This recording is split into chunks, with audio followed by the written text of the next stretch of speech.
పరలోకమందున్న మా తండ్రి, నీ నామము పరిశుద్ధపరచబడును గాక, నీ రాజ్యము వచ్చును గాక, నీ చిత్తము పరలోకమందు నెరవేర్చబడినట్లు భూమి యందు నెరవేరబడును గాక అని అన్నప్పుడు మనం ఆయన ఏం చేస్తున్నాం? అడుక్కుంటున్నావా? ఆరాధిస్తున్నావా? ఏం చేస్తున్నాం? ఆరాధిస్తున్నాం. ప్రార్థన అంటే క్రైస్తవ దృక్పథంలో అడుక్కోవటం కాదు. ప్రార్థన అంటే క్రైస్తవ దృక్పథంలో దేవునితో సంభాషణ, దేవునితో వార్తాలాపం, దేవునికి మన హృదయాన్ని పోయటం, దేవుని హృదయాన్ని అర్థం చేసుకోవటానికి దేవుని లేఖనాలతోనూ ఆయన సన్నిధిలోనూ గడపటం. దీన్ని ప్రార్థన అంటారు. యేసు ప్రభు ఉదయాన్నే లేచిపోయి ప్రార్థన చేశాడు అంటే అడుక్కుంటున్నాడు అనుకోకండి. అయ్యా నాకు ఇది ఇచ్చేసి, నాకు ఇది ఇచ్చేసి, నాకు ఇది ఇచ్చేసి, ఇంటికి పెళ్లి చేసి, కారు కావాలా, ఎగ్జామ్స్ రాస్తున్నా పాస్ కావాలా, నాకు ఏదైతే ముక్కు చక్కగా లేదు స్ట్రైట్గా చేసేసి, నాకు జుట్టు పోతుంది, నాకు జుట్టు బాగబెట్టు, ఇవన్నీ విజ్ఞాపనలు ఉంటాయి, నేను కాదనట్లేదు. అదే క్రైస్తవ జీవితం కాదు. క్రైస్తవ జీవితం అనేది ఆరాధనతో కూడింది. ఇబాదత్ అంటారు హిందీలో లేదా ఉర్దూలో.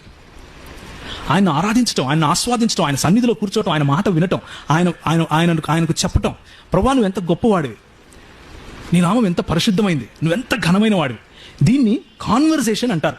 కమ్యూనియన్ అని కూడా అనొచ్చు, ఒక ఫెలోషిప్ అనొచ్చు. ఆ ఫెలోషిప్ ప్రతిరోజు యేసు ప్రభు కలిగి ఉండటం కోసం వెళ్ళేవాడు.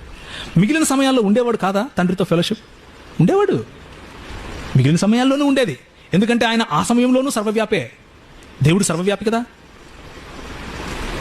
తండ్రి అయిన దేవుడు ఆ సమయంలోనూ సర్వవ్యాపి, ఆయన దగ్గరికి వచ్చి ఉండేవాడు. కానీ కేవలము దేవునికి మరియు కేవలము తండ్రికి మరియు కుమారునికి ఉండవలసినటువంటి ఆ సంబంధం, ఆ సమయం ఆయన ఇచ్చాడు దేవునికి.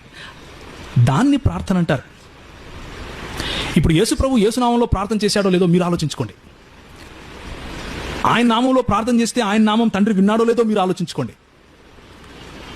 దాని గురించి నేను చెప్పను. నేను ఏం చెప్తాను అంటే, ప్రార్థనలో ఉన్న ఎసెన్స్, సారాంశాన్ని మర్చిపోకండి అంటున్నాను.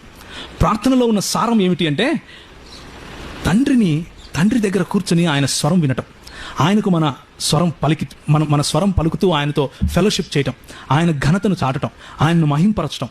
ఒకవేళ సమయం మిగిలితే వేరే వాళ్ళ కోసం, సంఘం కోసం అంతా ప్రార్థించిన తర్వాత, అవసరతల కోసం ప్రార్థించిన తర్వాత మన గురించి కూడా కొన్ని అడుక్కోవటం, అందులో తప్పులేదు. అడుగుడి మీకు ఇవ్వబడును అని ఆయనే అన్నాడు, అడగండి.